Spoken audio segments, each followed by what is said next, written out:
हरे कृष्णा, राधे राधे। स्वागत है आप सभी का गोविंद भजो चैनल पर। आज से हम सुनेंगे पुरुषोत्तम मास महात्म्य के अध्याय। इसमें कुल 31 अध्याय हैं, जिसमें से रोज एक अध्याय की कथा आप सुनेंगे। ये अध्याय आप हमारे चैनल पर सुन सकते हैं। यह पावन कथा इतनी पावन और महान है। यह कथा स्वयं भगवान नारायण ने देवर्षि नारद जी को अपने श्रीमुख से सुनाई थी। बाद में यह कथा राजा परीक्षित एवं सूत जी महाराज ने सुखदेव जी से सुनी थी। बाद में सुखदेव जी महाराज ने यह कथा नैमिषारण्य में 88,000 ऋषि मुनियों को सुनाई थी। उसी शास्त्रोक्त कथा का सरल हिंदी भाषा में रूपांतरण इस पवित्र पुरुषोत्तम मास में हम सुनेंगे। इस कथा को रोज पढ़ने और सुनने वाला प्राणी सभी पापों से मुक्त होकर अंत में पुरुषोत्तम भगवान के गोलोक में अनंत काल तक वास करता है और वह सदैव के लिए आवागमन के चक्र से मुक्त हो जाता है। आज हम सुनेंगे पुरुषोत्तम मास महात्म्य का अध्याय 19। श्री सूत जी बोले, हे तपस्वियों, इस प्रकार कहते हुए प्राचीन मुनि नारायण को मुनि श्रेष्ठ नारद मुनि ने मधुर वचनों से प्रसन्न करके कहा, हे ब्राह्मण। तपोनिधि सुदेव ब्राह्मण को प्रसन्न विष्णु भगवान ने क्या उत्तर दिया, सो हे तपोनिधि मेरे को कहिए। श्री नारायण बोले, इस प्रकार महात्मा सुदेव ब्राह्मण ने विष्णु भगवान से कहा। बाद भक्त वत्सल विष्णु भगवान ने वचनों द्वारा सुदेव ब्राह्मण को प्रसन्न करके कहा। हरि भगवान बोले, हे द्विजराज, जो तुमने किया उसको दूसरा नहीं करेगा। जिसके करने से हम प्रसन्न हुए उसको आप नहीं जानते। यह हमारा प्रिय पुरुषोत्तम मास गया है। स्त्री के सहित शोक में मग्न तुमने उस पुरुषोत्तम मास की सेवा की है। हे तपोनिधे, इस पुरुषोत्तम मास में जो एक भी उपवास करता है, हे द्विजोत्तम, वह मनुष्य अनंत पापों को भस्म कर विमान से बैकुंठ लोक को जाता है। सो तुमको 1 महीना बिना भोजन किए बीत गया और असमय में मेघों के आने से प्रतिदिन प्रातः मध्याह्न साय तीनों काल में स्नान भी अनायास ही हो गया। हे तपोधन, तुमको 1 महीने तक मेघ के जल से स्नान मिला और उतने ही अखंडित उपवास भी हो गए। शोक रूपी समुद्र में मग्न होने के कारण ज्ञान से शक्ति से हीन तुमको अज्ञान से पुरुषोत्तम का सेवन हुआ। तुम्हारे इस साधन का तौल कौन कर सकता है। तराजू के एक तरफ पलड़े में वेद के कहे हुए जितने साधन हैं, उन सबको रखकर और दूसरी तरफ पुरुषोत्तम को रखकर देवताओं के सामने ब्रह्मा ने तोलन किया। सब हल्के हो गए, पुरुषोत्तम भारी हो गया। इसलिए भूमि के रहने वाले लोगों से पुरुषोत्तम का पूजन किया जाता है। हे तपोधन, यद्यपि पुरुषोत्तम मास सर्वत्र है, फिर भी इस पृथ्वी लोक में पूजन करने से फल देने वाला कहा गया है। इससे हे वत्स, आप इस समय सब तरह से धन्य हैं, क्योंकि आपने इस पुरुषोत्तम मास में उग्र तथा परम दारुण तप को किया है। मनुष्य शरीर को प्राप्त कर जो लोग पुरुषोत्तम मास में स्नान दान आदि से रहित रहते हैं, वे लोग जन्म जन्मांतर में दरिद्र होते हैं। इसलिए जो सब तरह से हमारे प्रिय पुरुषोत्तम मास का सेवन करता है, वह मनुष्य हमारा प्रिय, धन्य और भाग्यवान होता है। श्री नारायण बोले, हे मुनि जगदीश्वर, हरि भगवान इस प्रकार कहकर गरुड़ जी पर सवार होकर शुद्ध बैकुंठ भवन को शीघ्र चले गए।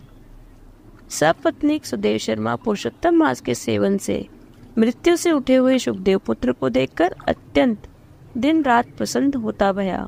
मुझसे अज्ञानवश पुरुषोत्तम मास का सेवन हुआ और वह पुरुषोत्तम मास का सेवन फलीभूत हुआ, जिसके सेवन से मृत पुत्र उठ खड़ा हुआ। आश्चर्य है कि ऐसा मास कहीं नहीं देखा। इस तरह आश्चर्य करता हुआ पुरुषोत्तम मास का अच्छी तरह पूजन करने लगा। वह सपत्नीक ब्राह्मण श्रेष्ठ इस पुत्र से प्रसन्न हुआ और सुखदेव पुत्र ने भी अपने उत्तम कार्यों से सुदेव शर्मा पिता को प्रसन्न किया। सुदेव शर्मा ने पुरुषोत्तम मास की प्रशंसा की तथा आदर के साथ विष्णु भगवान की पूजा की और कर्म मार्ग से होने वाले फलों से इच्छा का त्याग कर भक्ति मार्ग में ही प्रेम रखा। श्रेष्ठ पुरुषोत्तम मास को समस्त दुखों का नाश करने वाला जानकर उस मास के आने पर स्त्री के साथ जप हवन आदि से श्री हरि भगवान का सेवन करने लगा। वह सपत्नीक श्रेष्ठ ब्राह्मण निरंतर 1000 वर्ष संसार के समस्त विषयों का उपयोग कर विष्णु भगवान के उत्तम लोक को प्राप्त हुआ, जो योगियों को भी दुष्प्राय है। फिर यज्ञ करने वालों को कहाँ से प्राप्त हो सकता है। जहाँ जाकर विष्णु भगवान के सन्निकट वास करते हुए शोक के भागी नहीं होते हैं। वहां पर होने वाले सुखों को भोग कर गौतमी तथा सुदेव शर्मा दोनों स्त्री पुरुष इस पृथ्वी में आए। वही तुम सुदेव शर्मा इस समय दर्दनवा नाम से प्रसिद्ध पृथ्वी के राजा हुए। पुरुषोत्तम मास के सेवन से समस्त रिद्धियों के भोक्ता हुए।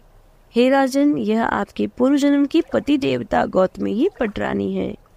हे भोपाल, जो आपने मुझसे पूछा था सो सब मैंने कहा। और शुक पक्षी तो पूर्व जन्म में जो पुत्र शुकदेव नाम से प्रसिद्ध थे और हरि भगवान ने जिसको जिलाया था वह 12,000 वर्ष तक आयु भोग कर बैकुंठ को गया। वहाँ वन के तालाब के समीप वट वृक्ष पर बैठकर पूर्व जन्म के पिता तुमको आए हुए देखकर मेरे हितों के उपदेश करने वाले प्रत्यक्ष मेरे देवत विषय रूपी सर्प से दूषित संसार के सागर में मग्न इस प्रकार पिता को देखकर और अत्यंत कृपा से युक्त वह शुक पक्षी विचार करने लगा कि यदि मैं इस राजा को ज्ञान का उपदेश नहीं करता हूँ तो मेरा बंधन होता है। जो पुत्र अपने पिता को पुनराम नरक में रक्षा करता है वही पुत्र है।